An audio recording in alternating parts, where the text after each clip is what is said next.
स्वागत है आपका और एक नए वीडियो में जिसमें आज आप कुछ ना कुछ नया सीखने वाले हैं। तो मेरे पास यह है 200 वाट का इन्वर्टर सर्किट जो कि आमतौर पर आपको आसानी से मिलता है। और मेरे पास यह है ट्रांसफार्मर जो कि 12012 5 एम्पीयर का ट्रांसफार्मर है। इसे हम जनरली यूज़ करके इन्वर्टर सर्किट आसानी से बनाते हैं। मेरे पास और एक दूसरा ट्रांसफार्मर है जो कि एक इन्वर्टर ट्रांसफार्मर है। इसकी वाइंडिंग आप देख सकते हैं कि इसमें अलग अलग लूप दिए गए हैं जो कि 12012 300 VA ट्रांसफार्मर है जो कि इस तरह से आपको दिखाई दे रहा है। इसके जो इनपुट है 12012 एक साइड में दी गई है जो कि जनरली ट्रांसफार्मर में होती है, और दूसरे साइड में आप देख सकते हैं कि न्यूट्रल 170 वोल्ट 220 वोल्ट और 260 वोल्ट इसका आउटपुट दिया गया है। तो इस तरह से इन्वर्टर ट्रांसफार्मर है जो कि बहुत ही हेवी आता है। आप देख सकते हैं इसका साइज़।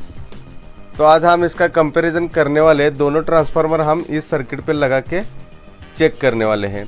तो पहले मैंने 12 वोल्ट का ये ट्रांसफार्मर ले लिया है जो कि 5 एम्पीयर का है। इससे पहले हम लगा के चेक करेंगे। तो इसके जो कनेक्शन है आपको मालूम ही होगा, 12012 इस तरह से इसका आउटपुट होता है। उसी का हम सर्किट के दोनों मॉसफेट पे इस तरह से सोल्डरिंग कर देंगे। तो फटाफट से मैं इसकी सोल्डरिंग कर देता हूँ।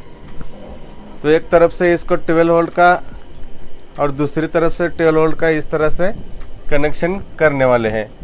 तो हमारे दोनों कनेक्शन हो गए हैं। अब जो सेंटर टैप की जो वायर है इसे हम पॉजिटिव पे लगाने वाले हैं। 12012 इस तरह से इसका कनेक्शन होने वाला है जो कि बहुत ही आसानी से आप कर सकते हैं।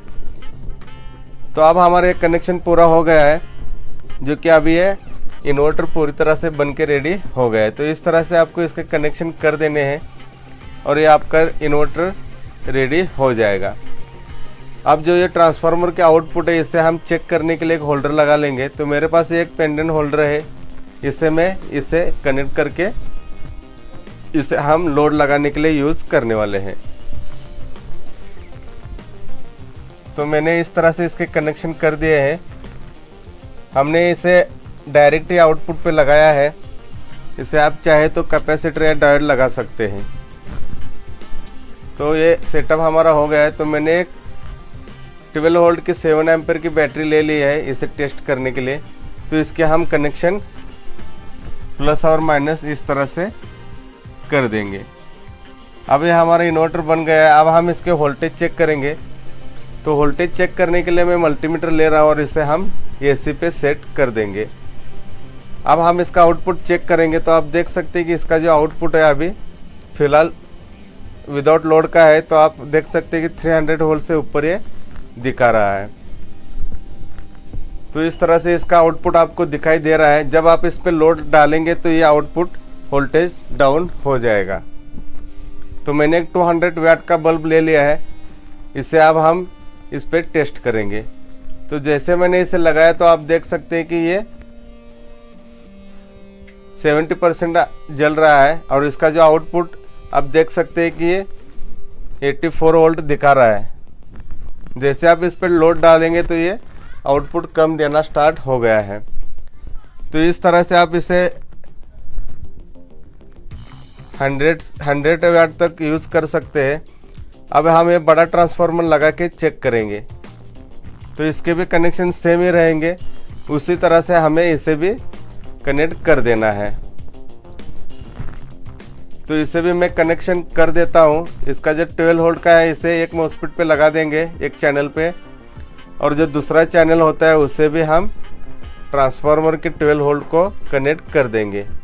तो इस तरह से दोनों कनेक्शन हो जाएंगे।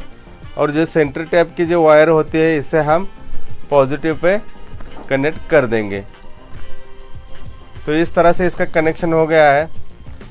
अब ये हमारा इन्वर्टर बन के रेडी हो गया है। और इसका जो आउटपुट है हम इसे न्यूट्रल और इसका जो आउटपुट है उसको यूज़ करेंगे जो कि 270 है। इसे अब हम आउटपुट के लिए यूज़ करने वाले हैं। और जो बीच वाली जो लूप होती है उसे चार्जिंग के लिए आमतौर पर यूज़ किया जाता है। तो आज हम सिर्फ इन्वर्टर बनाने वाले हैं तो हम इसे यूज़ करने वाले हैं। तो इसे भी मैं एक पेंडेंट होल्डर को कनेक्ट कर देता हूँ ताकि हमें इस पर आसानी से लोड लगाना या टेस्टिंग करने में आसानी हो जाए। तो अब हमारा ये कनेक्शन हो गया है। इसे भी हम बैटरी पे लगा के चेक करेंगे। तो मैंने वही बैटरी ले लिया है जो कि 12 वोल्ट 7 एम्पेयर की है। ये थोड़ी डिस्चार्ज है तो मैं आपको दिखाने के लिए अभी इसे लगा रहा हूँ। अब हम इसे मल्टीमीटर से चेक करेंगे इसका आउटपुट अभी कितना आ रहा है। तो मल्टीमीटर अभी विदाउट लोड के चेक कर रहा हूँ। तो आप देख सकते हैं कि इसका जो आउटपुट है 500 वोल्ट से ऊपर जा रहा है क्योंकि अभी इस पर लोड नहीं है। अब हम इस पर लोड डाल के देखेंगे कि ये आउटपुट कितना ड्रॉप करता है। तो अब ये 500 वोल्ट के ऊपर चला जा रहा है। अब हम इसे चेक करेंगे। तो वही मैंने 200 वाट का बल्ब ले लिया है, इसे अब हम लगा के चेक करेंगे।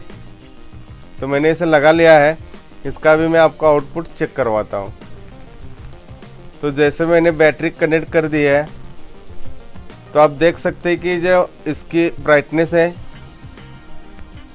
फुल ग्लो हो रहा है, जो कि 5 एम्पेयर ट्रांसफार्मर पर बहुत ही धीमा जल रहा था। ये बल्ब ही बहुत ही आसानी से जला पा रहा है क्योंकि इसका जो आउटपुट है उससे बहुत ही बढ़िया निकल रहा है। तो इससे आप इन्वर्टर बनाना चाहते हैं तो इससे बहुत ही बढ़िया इन्वर्टर आप बना सकते हैं। अब मैं आपको इसका आउटपुट चेक करवाता हूँ। जब इस पर लोड पड़ेगा तो इसका आउटपुट कितना ड्रॉप होता है। तो जैसे हम इसे बैटरी पर लगाएंगे तो आप देख सकते हैं कि ये कितना वोल्टेज दिखा रहा है। ये थोड़ा दिक्कत आ रही है तो मैं इसे अच्छी तरह से लगा के आपको इसका वोल्टेज दिखाता हूँ। तो ये अच्छी तरह से कनेक्ट नहीं हो रहा है इसलिए वोल्टेज दिखा नहीं रहा है। इससे मैं थोड़ा जुगाड़ करके आपको दिखाता हूँ। तो आप देख सकते हैं मैंने इस तरह से इसे क्लिप लगा लिया है। अब ये आसानी से आपको दिखाई देगा। तो आप देख सकते हैं कि ये 180 पे 80 तक वोल्टेज दिखा रहा है। अब ये बैटरी थोड़ा डाउन है, या 200 वोल्ट से ऊपर आसानी से चलता है। तो इस तरह से आप एक अच्छा इन्वर्टर बनाना चाहते हैं तो आपको इस तरह से एक ट्रांसफार्मर की ज़रूरत पड़ने वाली है। अगर आपको इस तरह का ट्रांसफार्मर ख़रीदना है तो मैंने इसका लिंक दे दिया है, वहाँ से भी आप जाके ख़रीद सकते हैं, या पुराना इन्वर्टर आप लेके उससे भी ये ट्रांसफार्मर निकाल के यूज़ कर सकते हैं। और ये 200 वाट का इन्वर्टर सर्किट है जो कि सिंपल है। अभी हम ऑटो इन्वर्टर सर्किट भी बनाने वाले हैं। तो आपको ये वीडियो कैसा लगा कमेंट करके ज़रूर बताइए। लाइक करें, शेयर करें और सब्सक्राइब करना ना भूलें। मिलते हैं अगले वीडियो में।